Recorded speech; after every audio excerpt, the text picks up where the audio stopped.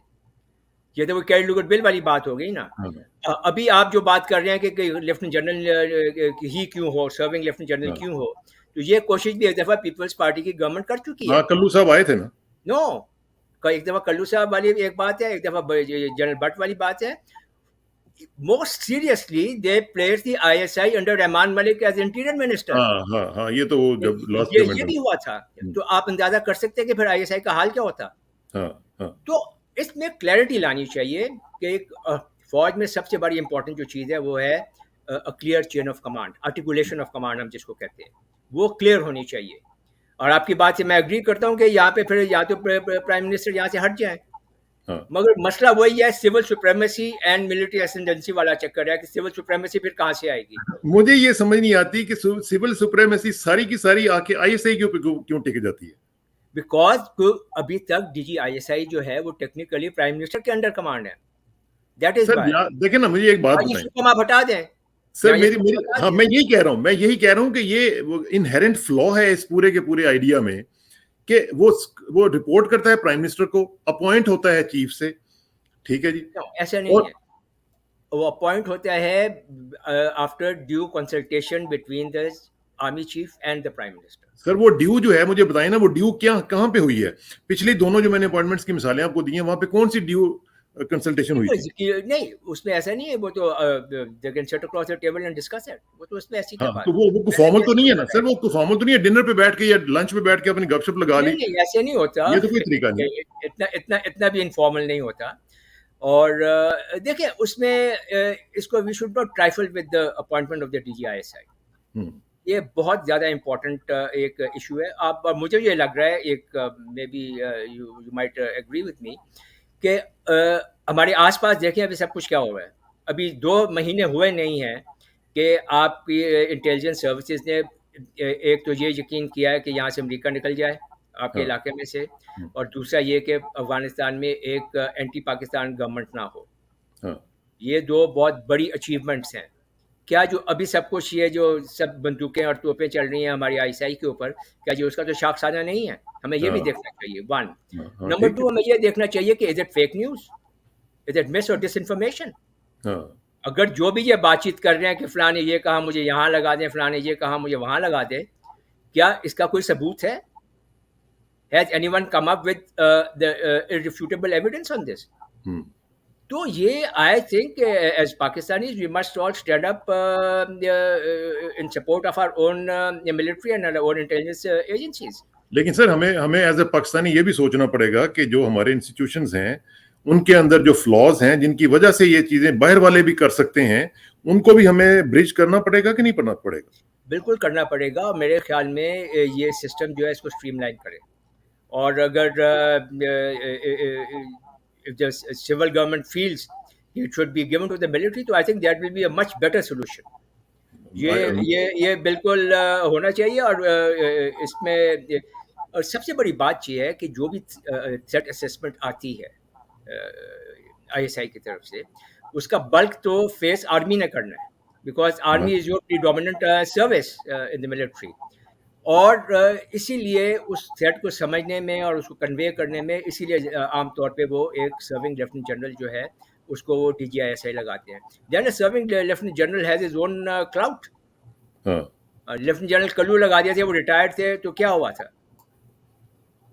تو اس طرح سے ہمیں اس کے ساتھ پالیٹکس نہیں کرنی چاہیے ISI کے ساتھ. I think it is far too important, far too sensitive institution کہ وی کی ناٹ ٹرائفل ود اٹ. اور ہمیں آئی ایگری ود یو کہ اس کا ایک جو بھی ایک پروسیجر ہے اس کو بنائیں, اس کو فارملائز کریں, کانسٹیٹیوشن کا حصہ بنانا ہے, جو بھی جیسے بھی کرنا ہے. بالکل ٹھیک. It should be written and implemented in letter and spirit. Letter and spirit. اور اس کا جو بھی پولیٹیکل انٹرفیئرنس جو ہے وہ بالکل ختم ہونی چاہیے.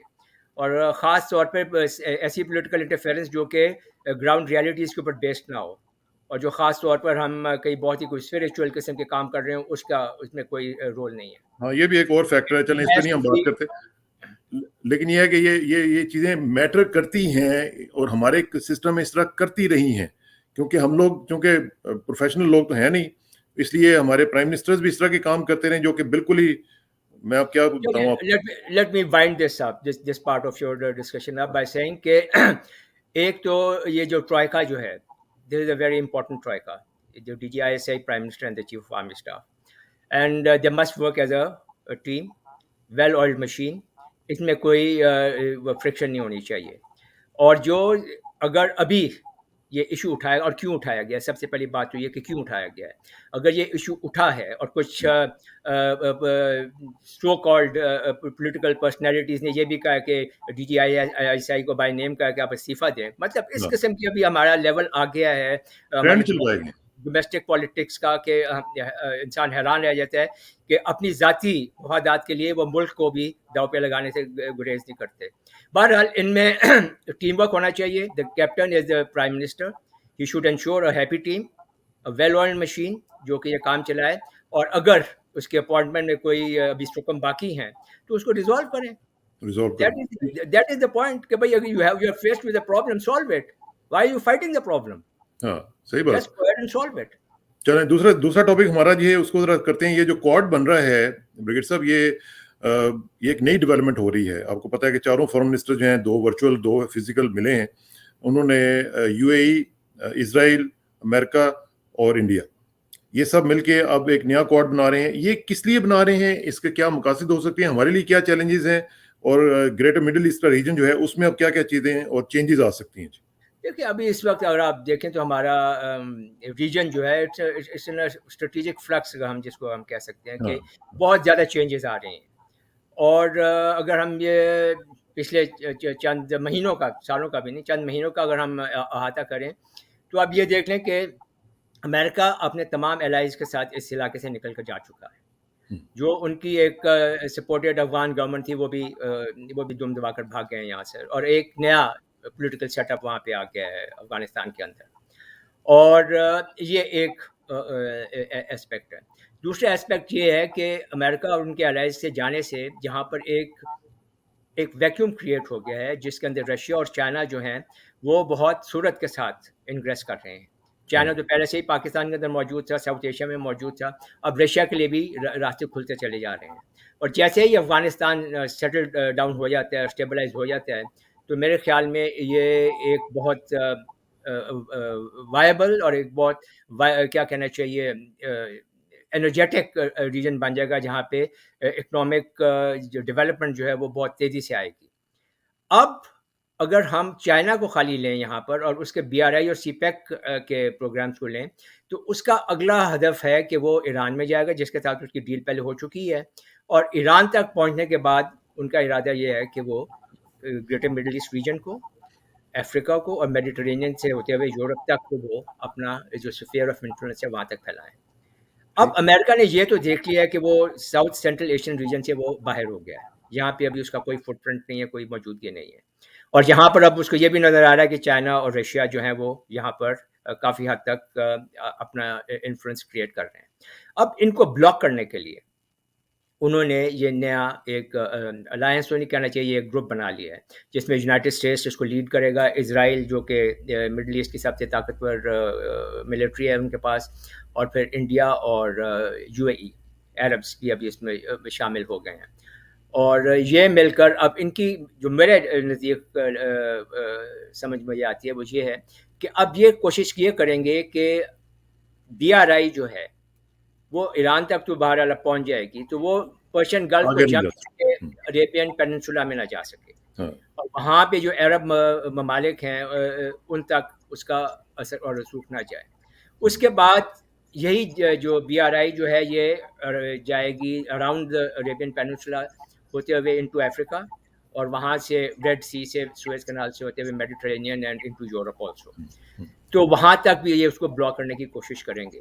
تو میرے خیال میں یہ گروپنگ جو آگے آ رہی ہے اس کا جو ابھی تھوڑا بہت پتہ لگا وہ یہی ہے کہ بنیادی طور پر تو یہ ایک اکنامک گروپنگ ہے, مگر انہوں نے اس بات کو خارج از امکان نہیں کیا کہ ہم باقی اور معاملات میں بھی ہم مشاورت کریں گے اور کوآپریٹ کر سکتے ہیں. تو یہ ابھی اب یہ دیکھنا کہ امریکہ ابھی ہر طرح سے چائنا کو کاؤنٹر کرنے کی کوشش کر رہا ہے. آپ یہ دیکھیں کہ Pacific Indo Pacific ocean region میں آپ کہہ لیں وہاں پر اس نے کوڈ بنایا ہے، اور وہاں کے جو چیزہ ممالک ہیں ان کو اس نے ایک اسٹریٹجک الائنس تو نہیں کہنا چاہیے، ایک گروپ بنا لیا ہے جو جس کو وہ استعمال کرے گا کہ چائنا کے انفلوئنس کو روکا جائے. ساؤتھ ایشیا میں اس نے انڈیا کو اپنے ساتھ ملا لیا ہے، اور وہ چاہ رہے ہیں کہ چائنا کا جو موومنٹ ہے یا انگریس ہے into Pakistan into South Asia اس کو بلاک کرے. اب اس کے بعد ان کو یہ بھی معلوم ہے کہ بی آر آئی نے مڈل ایسٹ کے اندر جانا ہے اور پھر آگے یورپ تک جانا ہے، افریقہ تک جانا ہے. اس کو بلاک کرنے کے لیے اب ایک نئی اور گروپنگ سامنے آ گئی ہے، تو اب اس کو کریں گے. اب دیکھنا ہے کہ ان کو وہ چائنا کو یہ اکنامک میجرز کے ساتھ روک سکتے ہیں کہ یہاں آئندہ اگر یہی گروپنگ جو ہے یہ کوئی ملٹری ڈائمنشن اس کا بن سکتا ہے. اور یہ بہت امپورٹنٹ بات اس لیے ہے کہ اگر چائنا ایران تک پہنچ جاتا ہے تو پرشین گلف کے اندر اس کی پوزیشن پرشین گلف کے کوسٹ کے اوپر وہ ہوگا، مکران کوسٹ کے اوپر ہوگا، اپ ٹو انڈیا، بالکل کراچی سے پورٹ قاسم سے ہوتا ہوا ہندوستان کی بارڈر تک جا سکتے ہیں. اگر یہاں پہ اس کی ملٹری پریزنس آ جاتی ہے تو ظاہری بات ہے کہ پھر امریکہ کو اور عربوں کو بہت زیادہ اس سے خائف ہونا پڑے گا، اور اس کے خلاف وہ ڈیفینیٹلی اس کو پریمپٹ کرنے کی کوشش کریں گے. تو ایک یہ بھی اس کا اسپیکٹ ہے. اور ایک آخری اسپیکٹ اس کا میں مینشن کر دوں جو میرے نزدیک ہے کہ انڈیا جو ہے وہ اب مکمل طور پر امریکہ کے ٹریپ میں آتا جا رہا ہے. جیسے ہم نے بات کی کوڈ میں شامل ہے، ادھر لائن آف فیکچر کنٹرول اور جو زمینی بارڈر ہے اس پہ بھی اس کی مٹ بھیڑ چائنا سے ہو رہی ہے، وہاں پہ بھی وہ انگیجڈ ہے. اب وہ مڈل ایسٹ کے اندر بھی انگیج ہو رہا ہے. تو اسٹریٹجک اٹانومی جو ہے وہ گئی، پھر اسٹریٹجک اٹانومی تو میرے خیال میں کافی دیر سے چلی گئی جب سے نریندر مودی آئے. ان کا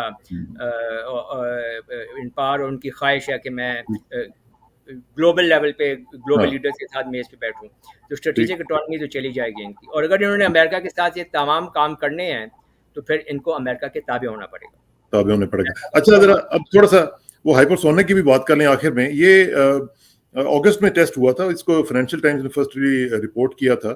تو اس کو امریکہ تو اس جو ہائپر سونک میزائل کا تجربہ تھا اس کو ڈیپلی کنسرننگ کہہ رہا ہے، اور یہ کہہ رہے ہیں کہ we have to do a lot of work to counter this technology. اب یہ جو آربیٹل ویپن ہے برگیڈ صاحب، اس کا واقعی بہت بڑا چیلنج ہے امریکنز کے لیے یا کوئی اتنی بڑی بات نہیں ہے؟ دس از دیکھنا جو the rate of change in technology is tremendous. مطلب ٹیکنالوجی جو ہے وہ اس اسپیڈ سے ایڈوانس کر رہی ہے کہ آپ اس کے ساتھ پیس رکھنا یا اس کے ساتھ ساتھ چلنا بہت مشکل ہوتا جا رہا ہے آلموسٹ فار آل کنٹریز. اب یہ جو ہائپر سونک میزائل جو ہے، ہائپر سونک سے مراد یہ ہے کہ کوئی بھی ایک میزائل جو ہے جو کہ 5 times اسپیڈ آف ساؤنڈ سے زیادہ جائے، دیٹ از ہائپر سونک. اور جو ابھی تک یہ اسپیڈ ویلوسٹیز اچیو کر چکے ہیں 10 times 15 times 20 times the speed of sound تک کی یہ جو اسپیڈ جو ہیں یہ اٹین کر چکے ہیں. اور جو 3 میجر ممالک ہیں جن کے پاس یہ ٹیکنالوجی ابھی موجود ہے وہ ہے یونائٹڈ اسٹیٹس، رشیا اور چائنا. اور انڈیا کی اپنا ایک یہ پروگرام شروع ہے، اور انہوں نے بھی وہ ہائپرسونک گلائڈ وہیکل کا ایک پروگرام چلایا جس کو بھی وہ ٹیسٹ کر رہے ہیں. اور اس کا جو سب سے بڑا ایشو جو ہے ہائپرسونک ویپنس کا وہ یہ ہے کہ ایک تو جیسے ابھی چائنیز جو ہے اگر ہم اسی کی مثال لیں، it went out into outer space, اس نے گلوب کا ارتھ کا ایک چکر لگایا، then reentered the atmosphere at a very shallow angle. اب جب وہ بہت شیلو اینگل میں آتے ہیں تو اس کا اور اس کی اسپیڈ سے آتا ہے تو اس کا مطلب یہ ہے کہ کوئی جو ریڈار جو ہیں اس کو ڈیٹیکٹ کرنے میں ان کو بہت دقت ہے، ڈیٹیکٹ ہونے سے بہت کم چانسز ہیں. پھر ڈیٹیکٹ ہو گیا تو اس کو ٹریک کرنا اتنی اسپیڈ کے اوپر وہ بہت مشکل ہے، اور اگر ٹریک بھی کر لیا تو پھر اس کو ڈسٹروائے کرنا، نیوٹرلائز کرنا، وہ بہت مشکل کام ہے، کیونکہ اتنی زیادہ اسپیڈ کے اوپر اس کو ڈیٹیکٹ کریں، ٹریک کریں اور شوٹ ڈاؤن کریں، اتنی دیر میں وہ پہنچ جائے گا. تو اس کے 2 اسپیکٹس میں جلدی سے بتا دوں. جو جتنے بھی اس وقت دنیا میں اینٹی بیلسٹک میزائل یا اینٹی ایئر کرافٹ ڈیفینسز جو ہیں، ایئر ڈیفینسز سسٹمز جو ہیں، وہ اس اسپیڈ کے ویپنس کو ابھی تک ان کو کاؤنٹر نہیں کر سکتے. تو ہندوستان جو ابھی وابلہ مچا رہا ہے وہ یہی ہے کہ اس نے جو ہے 400 کے اوپر اتنے بلینز آف ڈالرز خرچ کیے ہیں, وہ شاید چائنا اس کو نیوٹرلائز کر دے. اس کے علاوہ اور بھی طریقے ہیں اس کو نیوٹرلائز کرنے کے. اور تو اگر یہ میک 5 ہے تو یہ تو پھر میک 10 تک بھی لے کے جا سکتے ہیں اس کو. یس دے ول, اور جائیں گے. میک 5 تو ہے, مطلب ڈیفینیشن آپ سمجھ لیں کہ میک 5 سے اوپر جو جائے گا دیٹ ول بی ہائپرسونک. یہ نہیں ہے کہ خالی میک 5 تک محدود ہیں. تو پھر تو ان دیٹ کیس تو یہ تو میرا خیال ہے 15-20 منٹ میں امریکہ کی تمام ریاستوں تک پہنچ جائیں گے. یس بلکہ مجھے یاد آ رہا ہے جنرل سیلوا جو تھے, جو وائس چیف تھے ان کے, انہوں نے 2019 میں بھی یہ کہا تھا کہ اگر یہ اس طرح چلتے رہے تو یہ 48-50 جو جتنی بھی اسٹیٹس ہیں ان کو ود ان منٹس پہنچ جائیں گے. بالکل پہنچ جائیں گے. اب امریکہ جو ہے وہ ایک اور سسٹم ٹرائی کر رہا ہے اس کے ڈیفینس میں, وچ از لیزر بیسڈ, کہ لیزر کے ساتھ ان میزائلس کو مطلب کسی طرح سے کیا جائے نیوٹرلائز.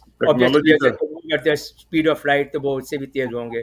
تو اب یہ ایک ٹیکنالوجیکل جنگ جو ہے یہ جاری ہے, اور دیکھنا یہ ہے کہ یو ایس, رشیا اور چائنا ان میں سے کون جیتتا ہے. اور باقی چھوٹے ممالک ہیں in terms of what ever India جیسے, they will have to live with it. They have to live with it. اس کو ہم دیکھتے رہیں گے اور آپ کی جو ٹیکنیکل نو ہاؤ ہے اس کو بھی ذرا فائدہ اٹھاتے رہیں گے. بہت بہت شکریہ بغیر صاحب, انشاءاللہ آپ سے رابطہ رہے گا, اور اللہ کرے کہ پاکستان کے جو چیلنج ہیں ان کو بھی ہم سالو کرنے کے قابل ہو سکیں, اور انشاءاللہ ہم دیکھیں گے کہ ہماری قیادت ہے اس قابل کہ وہ کرے اس میں کچھ نہ کچھ. اللہ تعالیٰ انشاءاللہ. I am very positive. Pakistan ہمیشہ زندہ رہے گا, جیسے انگریزی میں کہتے ہیں کہ انشاءاللہ there will always be a Pakistan. انشاءاللہ. بہت شکریہ. آخر میں دعا کہ میری عزت کے لیے کافی ہے کہ میں تیرا ہی بندہ ہوں, میرے فخر کے لیے کافی ہے کہ تو ہی میرا پروردگار ہے. تو بالکل اسی طرح ہے جس طرح میں چاہتا ہوں, مجھے بھی اسی طرح بنا دے جس طرح تو چاہتا ہے. سپردم بتومائے خیش رہو تو دانی حساب ہے کم و بیش رہو. مجھے اسرار کسانہ کو بریگیڈیئر عمران ملک صاحب کے ساتھ اجازت دیجیے. جلدی ملاقات ہوگی انشاءاللہ. اللہ حافظ. اللہ حافظ.